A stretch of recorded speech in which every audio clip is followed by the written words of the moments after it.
You know that feeling when you type something into a search bar and it just gets you? Well, today we're going to pull back the curtain on the AI that makes that magic happen. Because this isn't about just matching keywords anymore. It's about teaching machines to actually understand meaning, kind of like we do.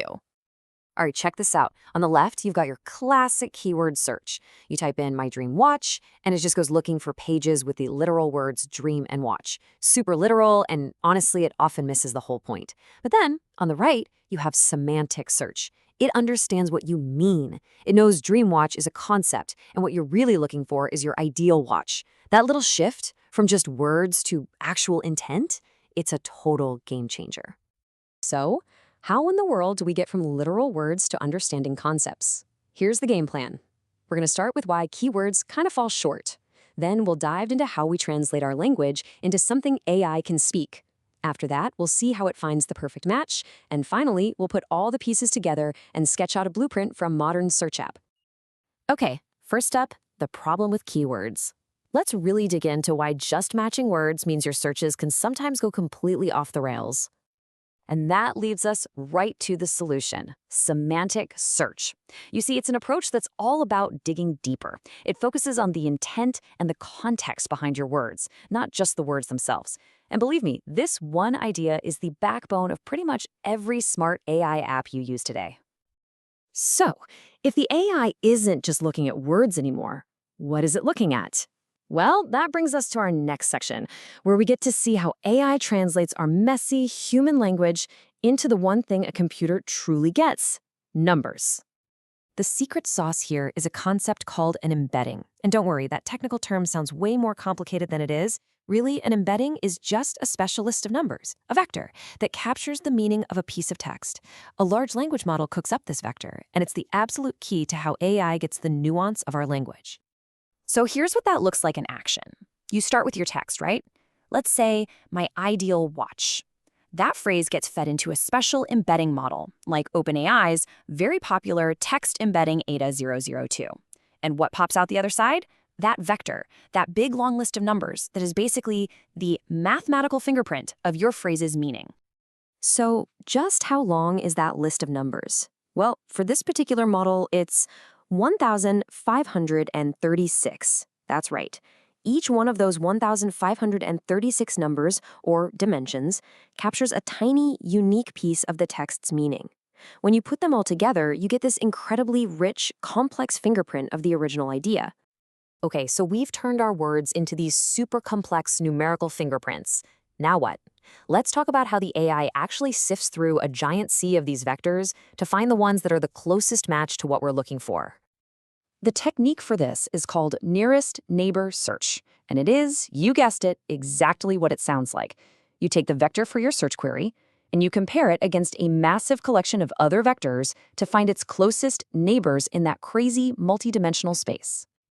But how do you even measure closeness in a space with over 1,000 dimensions? Well, one of the most popular ways is a formula called cosine similarity. Now, don't worry about the math here. The concept is actually pretty simple. Just imagine each vector is an arrow pointing out from a central point. Cosine similarity just measures the angle between any two of those arrows. The smaller the angle, the closer their meanings are. Simple as that. To make this super intuitive, think of it like this.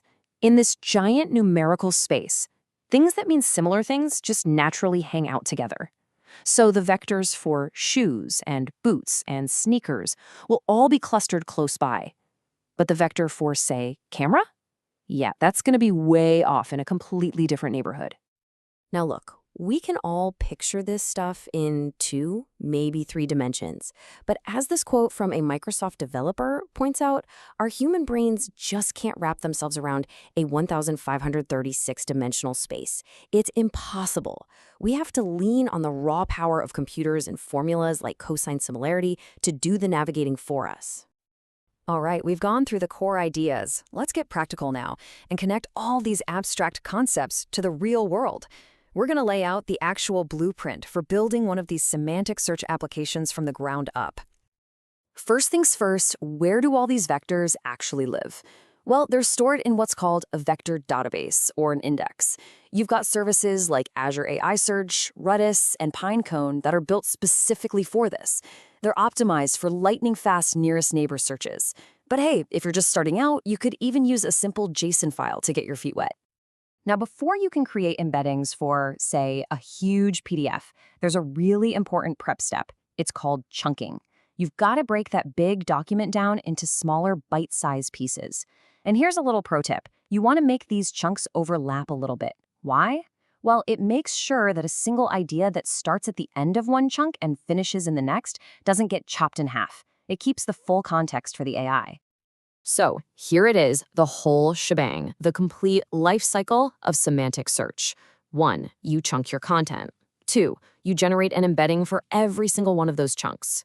3, you store all those vectors in your database. Then, when a user comes along, you embed their query, perform a nearest neighbor search against your database, and boom, you return the original text from the most relevant chunks.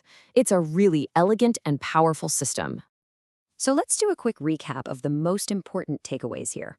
Number 1, semantic search is all about understanding intent, not just matching keywords. 2, this is all possible because of embeddings, those numerical fingerprints of meaning. 3, we find the best matches using nearest neighbor search. And 4, this entire process is the engine that powers modern, truly intelligent search. This technology is a massive shift in how we interact with computers. It's a whole new way of communicating. So I'll leave you with this to chew on. Now that AI can finally understand what we actually mean, what are the next huge problems that we're going to solve with it? Thanks for tuning in.